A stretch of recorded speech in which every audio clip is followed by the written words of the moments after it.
gathered at 10:30 a.m. on August 9th to discuss the Potsdam Declaration. Foreign Minister Togo led the peace faction, urging acceptance, with one condition: preserving the emperor, although stripped of his powers.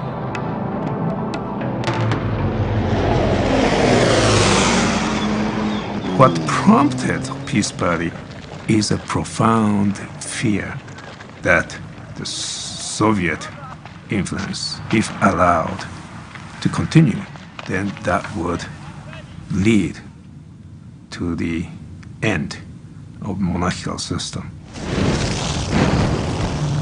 The inevitable has come, said General Anami, who feared a two-front war.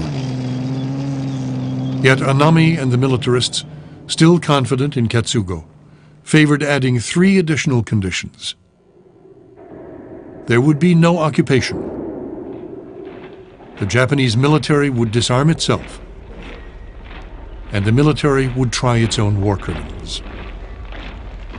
They really lack reality picture.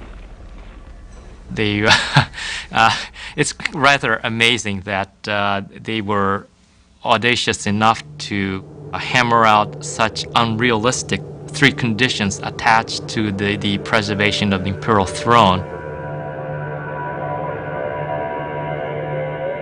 Anami told the War Cabinet he was certain America only had 1 atomic bomb.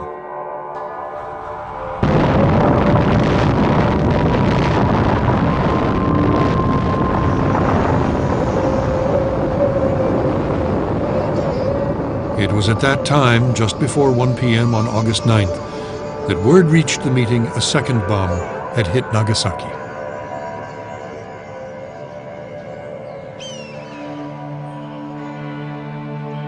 The War Cabinet was divided over surrender. The full cabinet then met. It too was divided.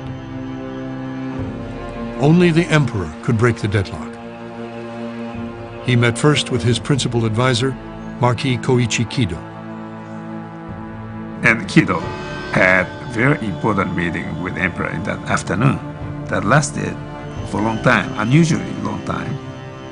That meant they met substantial issues.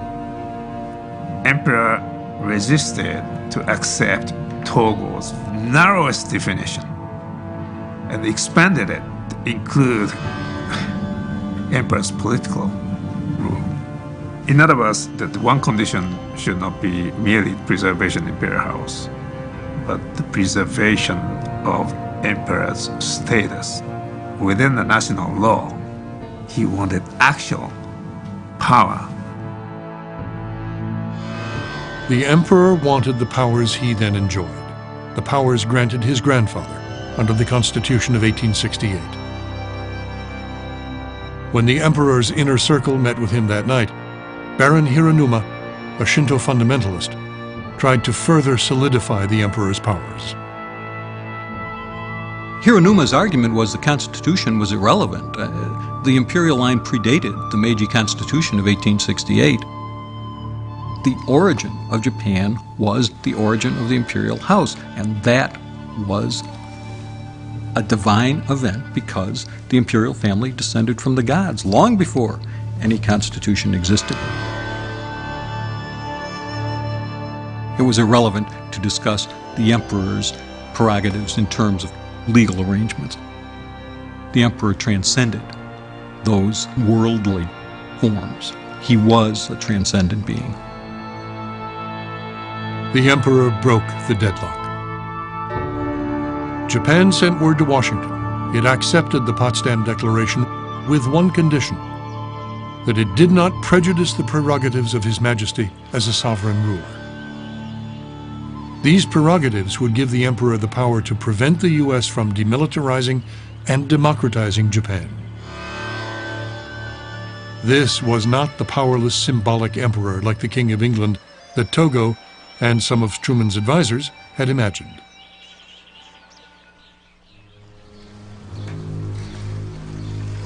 Japan's response to the Potsdam Declaration arrived in Washington August 10th. Even after 2 atomic bombs, no one expected surrender so soon. Secretary of War Stimson dropped vacation plans to attend a cabinet meeting. Stimson took the lead. He urged Truman to accept the Japanese offer. Stimson told Truman that if we don't use the emperor to obtain an organized capitulation of the Japanese armed forces, we could be facing a score of Iwo Jimas or Okinawas across the Asian continent and Southeast Asia and the Pacific. And that's an analogy to a casualty figure somewhere between 600,000 and almost 1 million. And Stimson isn't even talking about the home islands. Truman told his cabinet that telegrams he had already received were overwhelmingly against accepting Japan's offer. To Secretary of State Burns, these expressions of public opinion mattered. Burns said that this will mean the crucifixion of the president.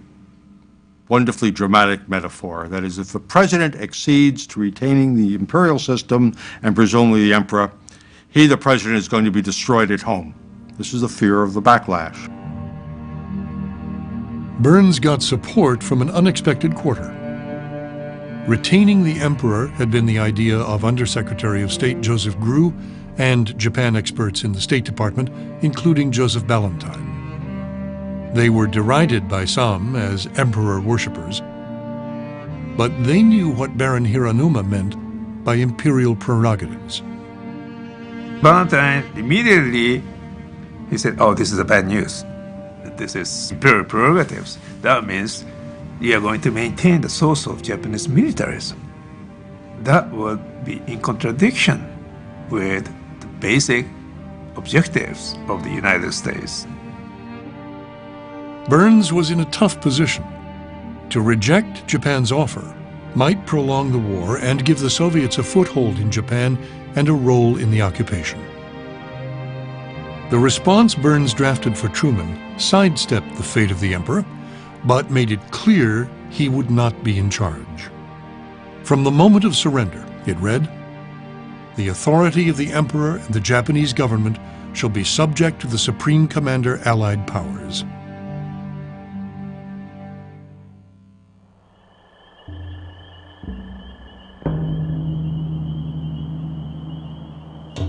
When Burns's response arrived in Japan, the War Cabinet was once again split.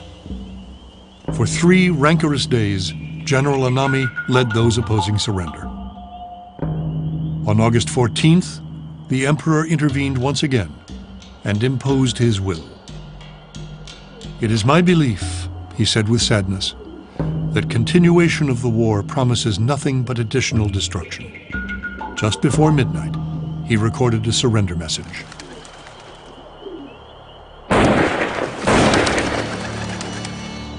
Within the hour, junior officers launched a coup d'etat with the murder of 2 leaders of the palace guard.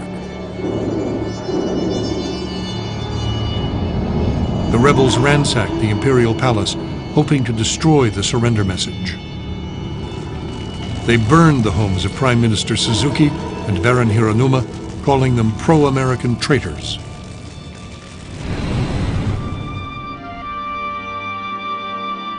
General Anami never condemned the coup, but he never backed it. Without his support, it was doomed. Anami's last act was that of a proud Japanese warrior who had fought his battle and lost.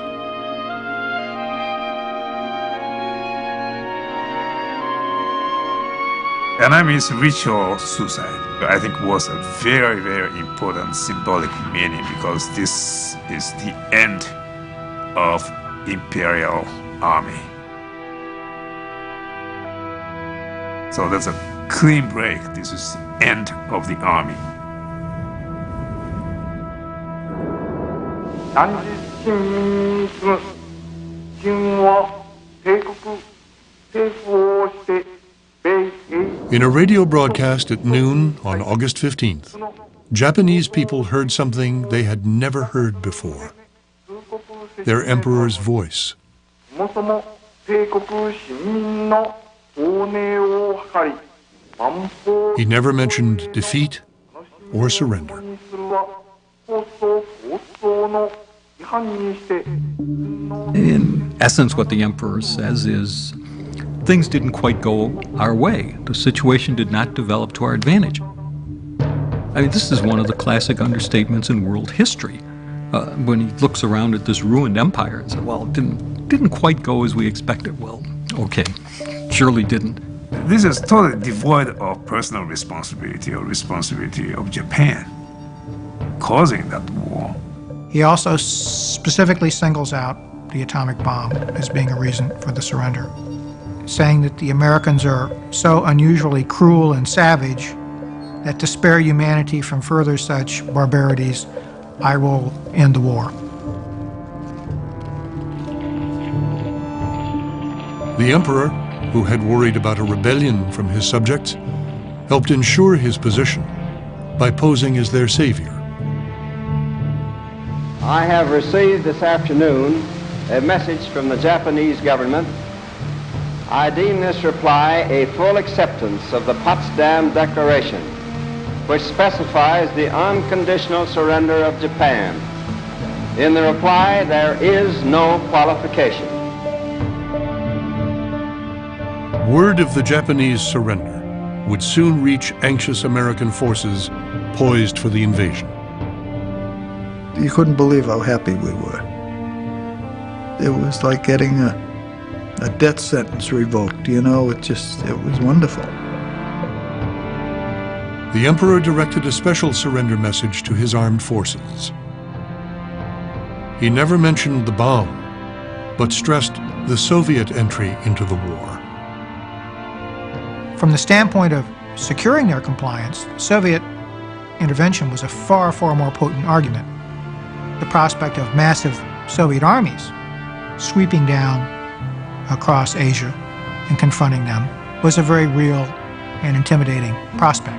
I think the best explanation of why the Japanese surrender is it's because a whole series of shocks that occur. Both bombs were important. And I think that the Russian invasion also is very important. Hard to weight which are more important, but I think it's worth saying that there's a certain equality there, that they are both very important. In explaining Japan's defeat, Hirohito wrote to his son, "Our military men placed too much weight on spirit and forgot about science." His wife, Empress Nagako, seemed to agree.